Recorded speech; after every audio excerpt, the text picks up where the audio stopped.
और आइए पहली बड़ी खबर की ओर आपको लिए चलते हैं। रूस यूक्रेन युद्ध को लेकर बड़ी खबर सामने आ रही है। अब युद्ध रुकने की संभावना काफी बढ़ गई है।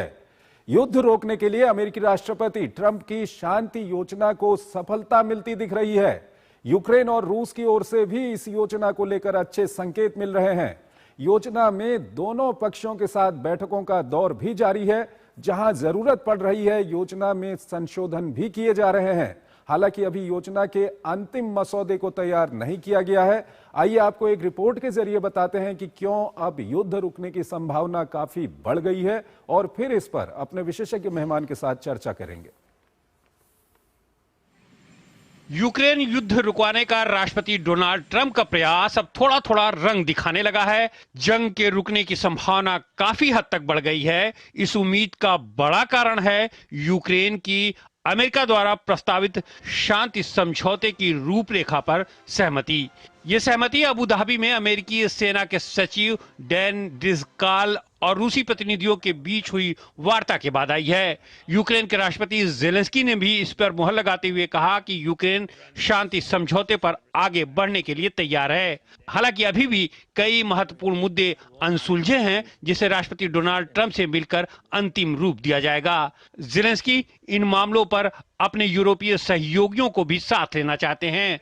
उधर राष्ट्रपति डोनाल्ड ट्रंप ने कहा है कि हम मामले के समाधान के बहुत करीब पहुंच गए हैं। अमेरिका ने युद्ध खत्म कराने के उद्देश्य से 28 सूत्रीय शांति योजना का मसौदा पेश किया है। इसमें यूक्रेन को डोनबास क्षेत्र को छोड़ने, सेना का आकार कम करने, नाटो में शामिल होने की इच्छा त्यागने और युद्ध खत्म होने के बाद यूरोपीय सेना को तैनात न करने जैसी शर्तें शामिल हैं। अमेरिकी अधिकारियों के प्रस्ताव पर रविवार को जिनेवा में यूक्रेन के साथ चर्चा हुई। जिनेवा और अबू धाबी वार्ता के बाद राष्ट्रपति ट्रंप ने कहा कि दोनों पक्षों द्वारा पेश किए गए अतिरिक्त सुझाव के बाद 28 सूत्री मूल शांति योजना को अपडेट किया गया है और अब सिर्फ कुछ बिंदुओं पर ही असहमति बाकी रह गई है। क्रेमलिन ने भी इस बात की पुष्टि की है कि उसे अपडेटेड प्रस्ताव मिल गया है, लेकिन अबू धाबी में इस पर किसी तरह की चर्चा होने से इनकार किया है। क्रेमलिन ने इसकी गंभीरता से समीक्षा किए जाने की जरूरत बताया है। साथ ही ये भी कहा है कि यूक्रेन के साथ निकट भविष्य में शांति समझौते पर बात करना अभी जल्दबाजी होगी। विदेश मंत्री सर्गेई लारोव पहले ही कह चुके हैं कि संशोधित प्रस्ताव में अलास्का वार्ता में बनी सहमति की भावना दिखनी चाहिए। बातचीत को आगे बढ़ाने के लिए एक तरफ राष्ट्रपति जेलेंस्की अपने अमेरिकी समकक्ष ट्रंप से मुलाकात करने के लिए वाशिंगटन का दौरा करेंगे, तो दूसरी ओर ट्रंप के विशेष दूत स्टीव विटकॉफ अगले हफ्ते मॉस्को पहुंच रहे हैं। अमेरिकी सैन्य सचिव डैन ड्रिस्काल भी उनके साथ होंगे। इस बीच 14 अक्टूबर को विटकॉफ और पुतिन के करीबी यूरी उशाकोव के साथ बातचीत की लीक हुई ऑडियो चर्चा में है, जिसमें विटकॉफ यूरी को सीजफायर योजना पर मिलकर काम करने और पुतिन को राष्ट्रपति ट्रंप के समक्ष ये मुद्दा उठाने की बात कहते सुनाई दे रहे हैं। उधर यूरोप का कहना है कि ऐसा कोई भी समझौता स्वीकार नहीं किया जा सकता है जो यूक्रेन के भविष्य को असुरक्षित छोड़ दे। हालांकि इस बातचीत के दौरान भी दोनों तरफ से हमले बराबर जारी हैं। और इस खबर पर ज्यादा बात करने के लिए हमारे साथ जुड़ रहे हैं Mahesh Sachdev, farmer senior diplomat हैं, विदेशी मामलों के जानकार हैं। उनसे हम जानेंगे। महेश जी, बहुत बहुत स्वागत है आपका हमारे इस कार्यक्रम में। सबसे पहला सवाल आपके सामने यही रखेंगे कि प्रेसिडेंट ट्रंप दावा कर रहे हैं कि अब बिल्कुल करीब पहुंच चुके हैं युद्ध रुकवाने के, और जिस तरह के अपडेट और जो खबरें वहां से आ रही हैं, चाहे रूस यूक्रेन के फ्रंट से हम बात करें, यूरोप की हम बात करें, या जो अमेरिका इसमें कोशिश कर रहा है उसको लेकर के, क्या कुछ कहेंगे आप? जोशी जी नमस्कार, आपके दर्शकों को भी। ये मुद्दा काफी महत्वपूर्ण है और इसमें इसके बारे में ये कहना जरूरी होगा कि कई बार इस तरह की आशान्वित खबरें आ चुकी हैं। आपको याद होगा कि चुनाव से पहले प्रेसिडेंट ट्रंप साहब ने कहा था कि वो अगर राष्ट्रपति होते तो ये युद्ध शुरू ही नहीं होता, और वो अगर राष्ट्रपति बनेंगे तो अपने रसूख द्वारा ये 24 घंटों के अंदर अंदर इस जंग को खत्म कर देंगे। तो ऐसा नहीं हो पाया।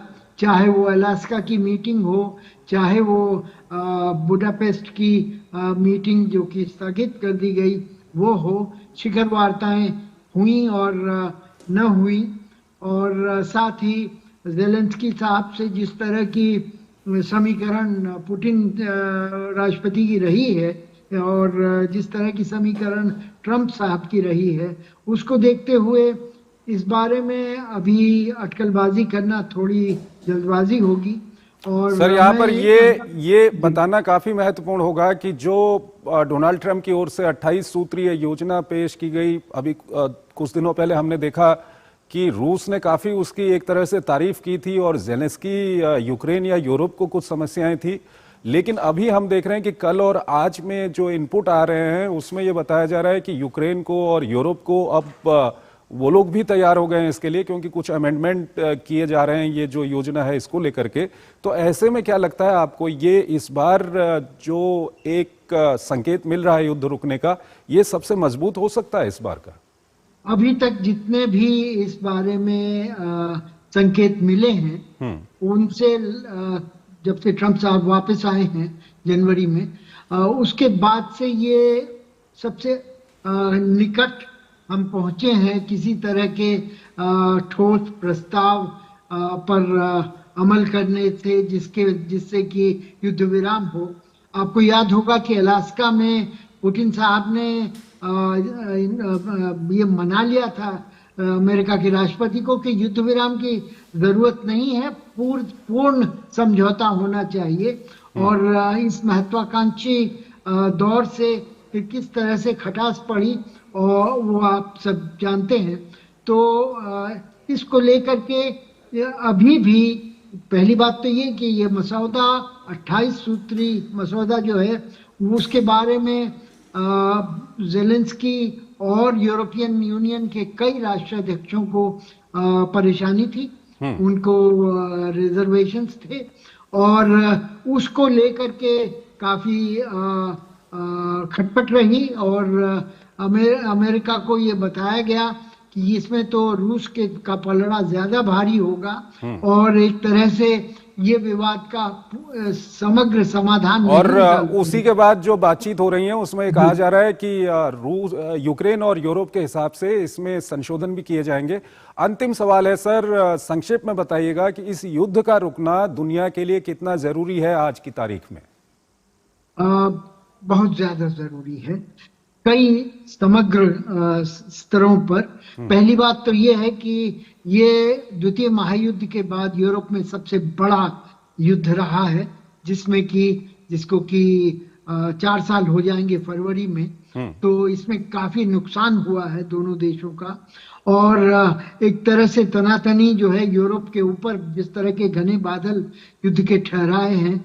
रूस ने बार बार ये धमकी दी है कि यूक्रेन का समर्थन करने वाले यूरोपीय देशों से वो भुगतेगा। वो एक समस्या रही है। दूसरे, इस युद्ध को लेकर के रूस पर 10,000 से ज्यादा पाश्चात्य प्रतिबंध लगाए गए हैं, आर्थिक प्रतिबंध लगाए गए हैं, जिसमें तेल का प्रतिबंध आप जानते हैं जिसका भारत को खामियाजा भुगतना पड़ रहा है। और तीसरा ये है कि साथ ही साथ खाद्य सामग्री का निर्यात भी ये दो देश काफी करते हैं और यूक्रेन तो कहीं ना कहीं पूरी दुनिया पर इसका असर पड़ा है, इसका बहुत बड़ा असर पड़ा जी है। बिल्कुल। आप हमारे साथ बने रहिएगा। एक और महत्वपूर्ण खबर